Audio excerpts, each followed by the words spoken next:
All right, welcome to New Year's Eve 2022.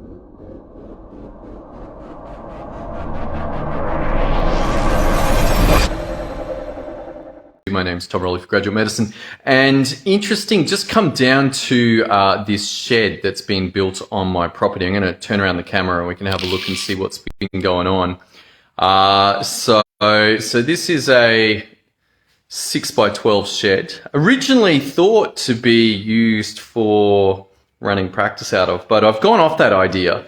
I'm like, you know what, do I really want a whole bunch of patients coming to my house? And it's left us with a bit of a problem. It's like, what to do with this? So this one here is probably going to end up being a bedroom of sorts. And then this, as we come down through here, better not walk under the ladder, you know, don't want the bad luck. This one here is going to be my office. Now, the crazy thing is that when these walls go up, suddenly what was a massive room suddenly feels tiny. And yet this room here, I believe, is 3x4. But here's the doors that you come in, and then hopefully a corridor through to their bathroom, their second bedroom there, and then the front.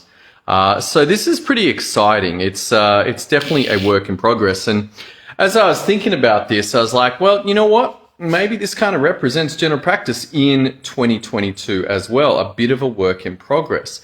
Now, general practice is obviously a lot older than just 2022. It's maybe as old as medicine itself, perhaps, you know, or I don't know when general practice actually began.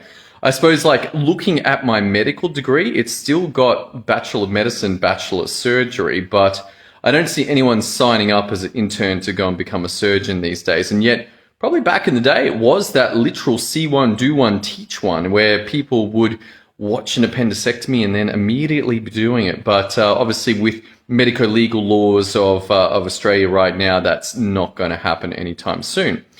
But where does it leave me? Well, it leaves me that, hey, I've kind of got this half-finished shed. It will probably sit like this for a while. Why? Because just don't have enough cash to finish it. And still probably $45,000 at least, if not more, to finish this, which currently don't have. And I wonder whether that also might be something for general practice as well. It's like, hang on, you know, we haven't quite got something that's working. Yes, there's been a lot of evolution in terms of bulk billing, finishing and going to private billing, but where this is all going is still a bit of a question. The question that's coming to me is, are we really serving and giving what people want? It's kind of what I've been looking at is just the default of what general practice is. It's sort of like, well, you're going to do maybe 7 hours a day, 4 patients an hour, and that's how it is. And yet, when I look at what people want, what struck me was, I don't know what people want. I don't know, but I'm not sure whether they do want this kind of sit in a doctor's waiting room. And we're seeing that with the uptake of telehealth. We're seeing that in the uptake of services like instant scripts and medical certificates on demand, or whatever they're called, you know, very, very fragmented care. And yet they're convenient, they're easy, and people don't really care. They just need to get the med cert. They're just like, how do I get this done? Great, it's $25. I'm in, I'm done. Now, what does this mean? Perhaps there's a place for a high-ticket service that actually provides really good medical care, like lives up to the dream of general practice.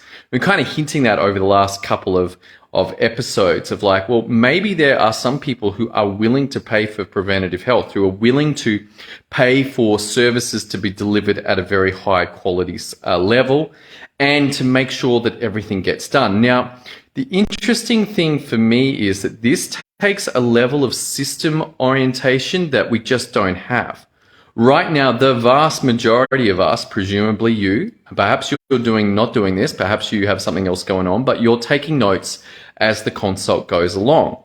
And then from those notes is what gets done. But within that framework, there's very little ability to know that what was ordered actually got done. You're hoping that the patient got it done. You said, hey, go do these bloods, go do this chest x-ray, go do this spiro. And then if it doesn't happen, then all there is this note that will likely drop down into a depth of other notes with goodness knows what is in there. Now, this doesn't work that well if the patient doesn't understand what they need to do, if they misunderstand what they need to do, if they lose their paperwork. And sure, we're getting towards e-referrals and all that sort of stuff, but there is no tracking for the work that should have been done, let alone actual preventative health that should be done. Yes, we've got government programs like the bowel screening one that gets sent to them in the mail, but a lot of people don't even realize what that is, or they've got problems with the government and they're like not going to do it.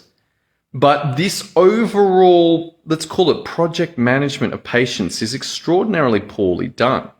And this may well be a transition point where general practice can actually differentiate itself from what it is right now into providing a high quality service that makes sense for customers to go, or patients to go, you know what, I want that. Yes, I want that, and I'm willing to pay for that. And while these fragmenting services may come up, like instant scripts or medical certificates on demand or whatever, that the actual value that we can provide if we upskill into the way that we manage our entire general practice game, then the value goes way up. Anyway, that is perhaps the work for 2023. I don't see this getting done particularly without software. To try and do this on paper would be very difficult, but this gets into ideas around project management and actually making sure that what should be done is known, and what should be done gets done, and what is done gets reviewed. And suddenly we can decrease the amount of problems that people face in health because the GPs were on point, that I'm on point, you're on point, and the value goes way up. All right, so we got some big challenges. We got marketing challenges, we got business challenges, we got mindset challenges. We're looking at trying to reframe the entire game of general practice, what it means to be a GP from our sides, and also what does it mean to be a patient of a general practitioner on the patient side. All right. More problems, more questions, not a lot of answers at this point. Don't worry, maybe I don't know about them, but looking at the Facebook groups, GP Down Under and whatever, it's not like other people have answers too. So if you got something to contribute, send me an email at drtom@graduatemedicine.com. Love to hear your thoughts about this, and I hope you have a great New Year's Eve as we open into an exciting new year in 2023. Best wishes for your health, for your well-being, for your financial well-being, for your family. I hope you have a great night tonight and get to watch the fireworks if you're into that. My game's probably going to be collapse in bed and then wake up a little bit at the midnight if I make it, but traditionally I'm really not that great at staying awake. All right, look forward to seeing you on future episodes as we continue trying to work out what to do with general practice in 2023. See you then.